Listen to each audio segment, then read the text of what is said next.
बनने का योग नहीं है। ललन सिंह जी क्या बोलते हैं, कभी कुछ बोलते हैं कभी कुछ बोलते हैं। आपको याद होगा, यही ललन सिंह है ना जो अनंत सिंह को इन्होंने कहा था कि जेल भिजवाएंगे। तो इनके बातों को अब कोई नोटिस नहीं लेता।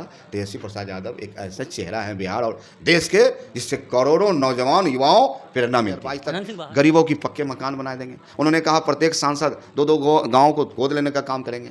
तो बिहार और देश की जनता पूछ रही है कहाँ गए हमारे अच्छे दिन, ये महंगाई। इसलिए अब की बार तेजस्वी सरकार, चाहे वाम की बात कर लें, कांग्रेस की बात कर लें, चाहे अन्य सीपीआई सीपीएम। का एक सवाल लेते हैं। दीपांकर भट्टाचार्य ने कहा था कि टिकट बांटने में मनमानी की गई है, आरोप आप लोग पे था सीधा। नहीं, देखिए, हमारा पार्टी या महागठबंधन में लोकतंत्र है।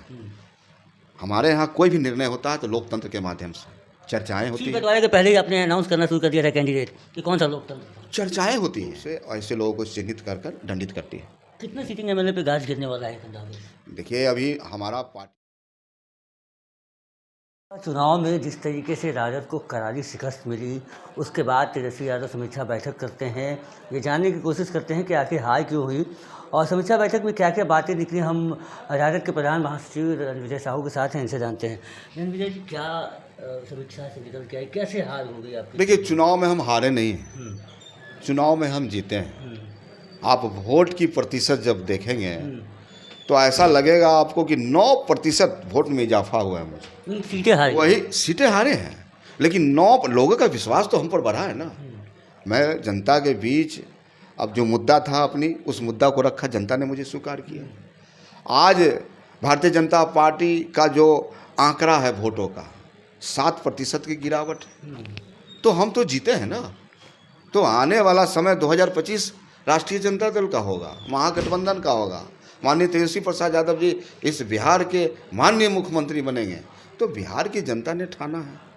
और जो समीक्षा बैठकें हो रही है, लगातार हम लोग पार्टी का विस्तार, पार्टी का संगठन, पार्टी का जो निचली इकाई है वहाँ तक, हमारी बूथ इकाई तक, उसको मजबूती करने के लिए लगातार हम लोग रात दिन लगे हुए हैं। अपनों से दगा मिल गई क्या?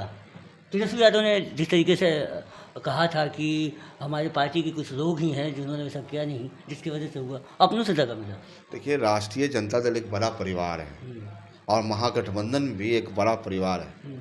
और इस परिवार में इस बार जो टिकट 23 टिकट साहब राष्ट्रीय जनता दल लड़ने का काम करता है, बाकी सहयोगी दल को दिया जाता है। 7 टिकट राष्ट्रीय जनता दल सिर्फ महिलाओं को देने का काम करती है। तो आप देखिए ना, हमारी निष्ठा कहाँ है। तो हमारे लोग जिनका विचारधारा लालू जी के प्रति है, जो लालूवादी हैं, जो समाजवादी हैं, आज भी माननीय लालू प्रसाद यादव जी के साथ है। और पार्टी में अगर कोई धोखा करता है तो पार्टी निश्चित रूप से ऐसे लोगों को चिन्हित कर दंडित करती है। कितने सीटिंग एमएलए पे गाज गिरने वाला है पंजाब में? देखिए, अभी हमारा पार्टी का एक बड़ा आधार है, बड़ा जनाधार है। पार्टी हर बातों का अध्ययन करती है पूरा गंभीरतापूर्वक। तो हमारा जो माननीय हमारे नेता हैं, हमारे विधायक हैं, तमाम लोग एकजुटता के साथ लगे हुए हैं और 2025 हमारा होगा, हम होंगे कामयाब। अब की बार तेजस्वी सरकार, गठबंधन के साथ ही लड़ना है। निश्चित रूप से महागठबंधन एक परिवार है, स्वरूप है, हमारा विचारधारा एक है। तमाम, चाहे वाम की बात कर लें, कांग्रेस की बात कर लें, चाहे अन्य सीपीआई सीपीएम। का एक सवाल लेते हैं। दीपांकर भट्टाचार्य ने कहा था कि टिकट बांटने में मनमानी की गई है, आरोप आप लोग पे था सीधा। नहीं, देखिए, हमारा पार्टी या महागठबंधन में लोकतंत्र है।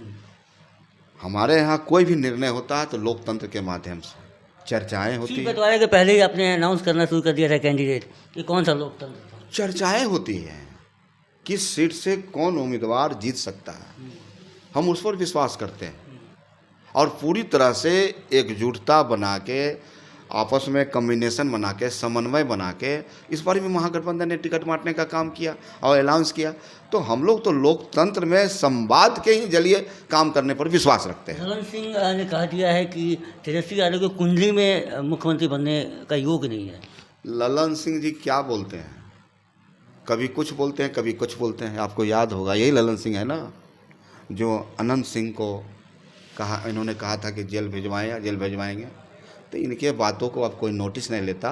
तेजस्वी प्रसाद यादव एक ऐसा चेहरा है बिहार और देश के, जिससे करोड़ों नौजवान युवाओं प्रेरणा मिलती है। अनंत सिंह बाहर आ चुके हैं, क्या लगता है? चुनाव भी पिछली बार भी चुनाव से पहले आए थे, आपको सीट का नुकसान हुआ था, इस बार भी हो सकता है। पिछले बार आए तो क्या कमाल कर दिए, उनका कोई जादू चलने वलने वाला नहीं है। और लोकतंत्र में बंदूक नहीं, लोकतंत्र में बैलेट और ईवीएम से फैसला होता है। और मोकामा के महान जनता ने जो मैंडेट दे दिया, वहाँ राष्ट्रीय जनता दल और महागठबंधन से हमारी जीत हुई है।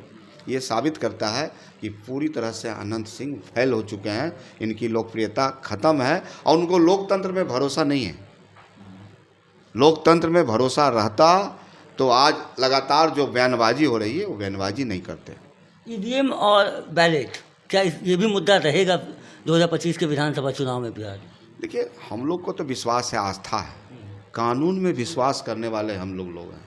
राष्ट्रीय जनता दल और इस महागठबंधन का जो स्वरूप है, जो बिहार और देश का संविधान है, बाबा साहब के संविधान पर चलने वाली यह पार्टी है और उसी रास्ते पर माननीय लालू प्रसाद यादव जी इस दल को आगे बढ़ा रहे हैं।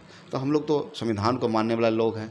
संविधान और कानून का जो भी प्रावधान आएगा राष्ट्रीय जनता दल महागठबंधन पालन इसमें अच्छा प्रदर्शन करने का भी है। सरकार बना रहे हैं हम लोग, आधार है हमारा।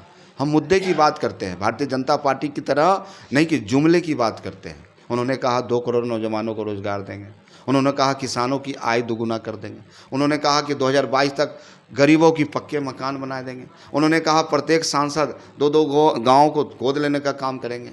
तो बिहार और देश की जनता पूछ रही है कहाँ गए हमारे अच्छे दिन, ये महंगाई। इसीलिए अब की बार तेजस्वी सरकार। आप सुन रहे थे रणवीर साहू को, और ये साफ ये कह रहे हैं और पूर्ण विश्वास है इनको कि 2025 में तेजस्वी की सरकार बनेगी। आप देख रहे थे प्रदेश जागरण, पटना से कुंदन। धन्यवाद।